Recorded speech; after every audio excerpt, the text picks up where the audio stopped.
31 December মুজিববাদের কবর রচিত হবে, ফেসবুক পোস্টে উপদেষ্টা আসিফের ঘোষণা। যশোরে আওয়ামী লীগ নেতার প্রাণনাশ। ভোটার হওয়ার বয়স কমানো সংক্রান্ত প্রধান উপদেষ্টার বক্তব্যে চলছে নানা হিসাব। ছাত্রদলের 300 নেতাকর্মীকে বহিষ্কার, 500 জনকে শোকজ। দ্বৈত পাসপোর্টধারীদের রাজনীতিতে নিষিদ্ধ করার প্রস্তাব। 2026 সালের এসএসসি পরীক্ষা নিয়ে নানা জটিলতায় শিক্ষার্থীরা। নড়াইলে ইউপি সদস্যের প্রাণনাশের ঘটনায় মামলা, গ্রেপ্তার 1। বাংলাদেশে গাড়ির যন্ত্রাংশ রপ্তানি বন্ধের ঘোষণা ভারতের ব্যবসায়ীদের। শুনছিলেন দিনের খবরের প্রধান শিরোনাম, এবার বিস্তারিত। তার আগে গ্রামের কাগজের ইউটিউব চ্যানেল সাবস্ক্রাইব করুন এবং সব খবর পেতে ফেসবুক পেজ ফলো করে রাখুন। 31 ডিসেম্বর মুজিববাদের কবর রচিত হবে বলে জানিয়েছেন স্থানীয় সরকার, যুব ও ক্রীড়া উপদেষ্টা আসিফ মাহমুদ সজীব ভুঁইয়া। শনিবার দিনগত রাত 1টার দিকে নিজের ভেরিফাইড ফেসবুক পেজে এক পোস্টে একথা জানান তিনি। আসিফ মাহমুদ বলেন, ঘোষণাপত্রের মধ্য দিয়ে ফ্যাসিবাদ মুজিববাদের কবর রচিত হবে। দল, মত, ধর্মবর্ণ নির্বিশেষে দেশের সব মানুষের মুক্তির সনদ, সাম্য, মানবিক মর্যাদা, সামাজিক সুবিচারের ভিত্তিতে নতুন বাংলাদেশ। 36 জুলাই পূর্ণতা পাক 31 ডিসেম্বরে। এর আগে 31 ডিসেম্বরকে সামনে রেখে সামাজিক যোগাযোগ মাধ্যম ফেসবুকে একের পর এক রহস্যজনক স্লোগান লিখে আলোচনার জন্ম দেন বৈষম্যবিরোধী ছাত্র আন্দোলন ও জাতীয় নাগরিক কমিটির সদস্যরা। ফলে সেদিন কি হতে যাচ্ছে তা নিয়ে ব্যাপক আলোচনা শুরু হয়। মূলত শনিবার সন্ধ্যার পর থেকে সামাজিক যোগাযোগ মাধ্যমে এই ক্যাম্পেইন চালানো শুরু করেন তারা। ভোটার হওয়ার বয়স কমিয়ে 17 বছর নির্ধারণ করা উচিত বলে প্রধান উপদেষ্টা ডক্টর মোহাম্মদ ইউনূস অভিমত জানালেও এতে রাজি নয় রাজনৈতিক দলগুলো। বিএনপির শঙ্কা, এতে নির্বাচন বিলম্বিত হতে পারে। জামায়াতে ইসলামীও একই ধারণা পোষণ করে। জাতীয় নাগরিক কমিটি এ ব্যাপারে তাদের অবস্থান জানায়নি। সংবিধান সংস্কার কমিশনের চেয়ারম্যান অধ্যাপক আলী রিয়াজ জানিয়েছেন, সংসদ নির্বাচনে প্রার্থিতার বয়স 25 থেকে কমিয়ে 21 বছর নির্ধারণের চিন্তা রয়েছে। রাজনৈতিক দলগুলো এ নিয়ে প্রতিক্রিয়া দেখায়নি। নাগরিক কমিটি প্রস্তাব করেছে, ভোটার হওয়ার যোগ্যরাই প্রার্থী হতে পারবেন। বিবিএস ও নির্বাচন কমিশনের তথ্য বিশ্লেষণে দেখা যায়, ভোটারের বয়স 17 নির্ধারণ করলে 30 লাখের বেশি মানুষ ভোটার হওয়ার যোগ্য হবে।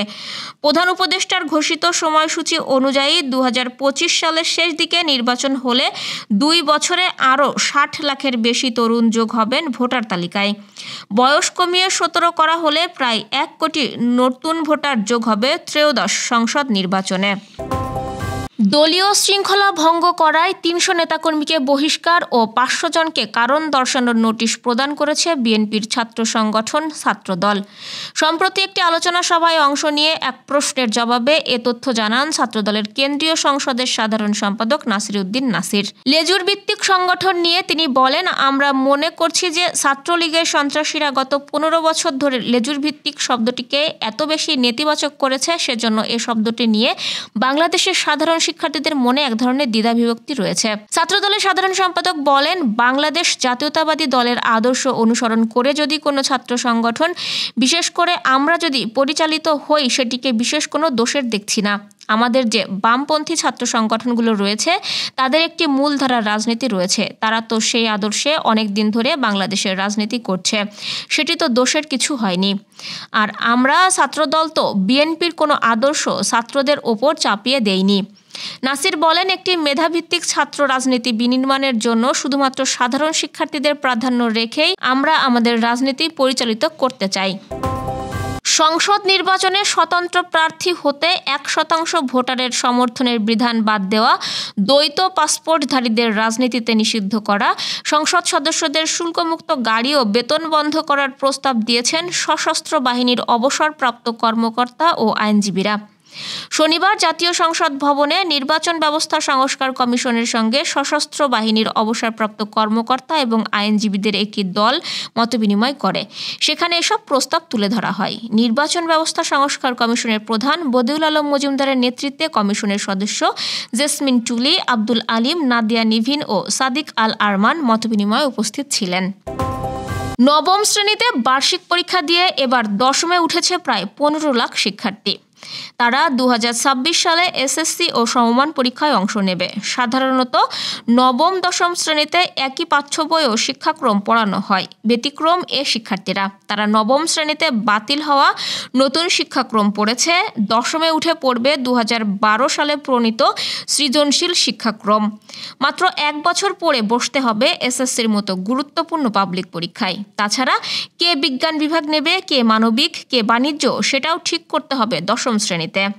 এ নিয়ে নানা জটিলতায় পড়েছে 2026 সালের এসএসসি পরীক্ষার্থীরা। কম সময় ভিন্ন শিক্ষাক্রম মাথায় নিয়ে 2026 সালের এসএসসি ও সমমান পরীক্ষার প্রস্তুতি শুরু করবে শিক্ষার্থীরা। তার উপরে পাঠ্য বই দেরিতে হাতে পাওয়া নিয়ে রয়েছে শঙ্কা। সব মিলিয়ে আগামী বছরের দশম শ্রেণীর শিক্ষার্থী ও তাদের অভিভাবকরা ব্যাপক উৎকণ্ঠায়। কিভাবে পাঠ শেষ করানো হবে তা নিয়ে গভীর চিন্তায় শিক্ষকরাও। শিক্ষা প্রশাসন অবশ্য সব সামলে নেওয়ার প্রতিশ্রুতি দিচ্ছেন। কষ্টসাধ্য হলেও 2026 সালে তারা যথাসময়ে এসএসসি ও সমমান পরীক্ষা নেওয়ার ব্যাপারে আশাবাদী। তবে শিক্ষা বোর্ডের কর্মকর্তারা বলছেন, শিক্ষার্থীদের জন্য সহজ পদ্ধতি ও প্রশ্নপত্র না দেওয়া হলে বড় ফল বিপর্যয় ঘটতে পারে, যাতে ক্ষতির মুখে পড়বে 14 থেকে 15 লাখ শিক্ষার্থী। যশোরের অভয়নগরে ধারালো অস্ত্র দিয়ে এক আওয়ামী লীগ নেতার প্রাণনাশ করা হয়েছে। শনিবার রাত 10টার দিকে উপজেলার নোয়াপাড়া এলাকায় এ ঘটনা ঘটে। নিহত আওয়ামী লীগ নেতার নাম জিয়াউদ্দিন পলাশ। তিনি নোয়াপাড়া পৌরসভার 4 নম্বর ওয়ার্ডের সাবেক কাউন্সিলর ও 4 নম্বর ওয়ার্ড আওয়ামী লীগের সাধারণ সম্পাদক ছিলেন। জিয়াউদ্দিন পলাশ নোয়াপাড়া গ্রামের ইব্রাহিম হোসেন সর্দারের ছেলে। প্রায় 2 যুগ আগে দুর্বৃত্তের গুলিতে নিহত হন ইব্রাহিম সর্দার। তিনি শ্রমিক নেতা ও 4 নম্বর ওয়ার্ডের কাউন্সিলর ছিলেন। নড়াইলে বাসনা মল্লিক নামে নারী ইউপি সদস্যকে সংঘবদ্ধ যৌন নিপীড়নের পর প্রাণনাশের ঘটনায় থানায় মামলা দায়ের করা হয়েছে। শনিবার রাতে নিহতের ছেলে রিঙ্কু মল্লিক বাদী হয়ে মামলাটি দায়ের করেছেন। এতে 4 জনের নাম উল্লেখ সহ 1-2 জনকে অজ্ঞাত আসামি করা হয়েছে। রোববার সকালে নড়াইল সদর থানা পুলিশের ভারপ্রাপ্ত কর্মকর্তা সাজেদুল ইসলাম বিষয়টি নিশ্চিত করেছেন। মামলার আসামিরা হলেন সদর উপজেলার মাইসপাড়া ইউনিয়নের দৌলতপুর গ্রামের ফারুক মোল্লা, রাজিবুল মোল্লা, চঞ্চল মোল্লা ও শফিকুল মোল্লা। এদিকে এ মামলার আসামি ফারুক মোল্লাকে গ্রেপ্তার করে পুলিশ। শনিবার ভোরে মাগুরা জেলার হরিশপুর এলাকায় অবস্থিত তার বিয়াই বাড়ি থেকে তাকে গ্রেপ্তার করে পুলিশ। দিল্লির কাশ্মীর গেটের অটো যন্ত্রাংশ ব্যবসায়ীরা বাংলাদেশের সঙ্গে ব্যবসা বন্ধের ঘোষণা দিয়েছেন। ভারতীয় সংবাদ মাধ্যম ইকোনমিক টাইমসের খবর, অটোমেটিভ পার্টস মার্চেন্টস অ্যাসোসিয়েশনের সভাপতি বিনয় নারাং বুধবার জানিয়েছেন, আগামী 15 জানুয়ারি পর্যন্ত বাংলাদেশের সব ধরনের রপ্তানি বন্ধ থাকবে। কাশ্মীর গেটের বাজারে প্রায় 2000 দোকান রয়েছে, যা মারুতি, হুন্ডাই, টাটা সহ বিভিন্ন ব্র্যান্ডের গাড়ির যন্ত্রাংশ সরবরাহ করে। বাংলাদেশ এই বাজার থেকে উল্লেখযোগ্য পরিমাণ যন্ত্রাংশ আমদানি করে। দিল্লির ব্যবসায়ীদের এই সিদ্ধান্ত এবং আন্তর্জাতিক মহলের মানবাধিকার আলোচনা বাংলাদেশের ব্যবসায়িক সম্পর্ক এবং আন্তর্জাতিক অবস্থানের উপর প্রভাব ফেলতে পারে। এই ছিল দুপুরের আয়োজন। সাথে থাকার জন্য ধন্যবাদ।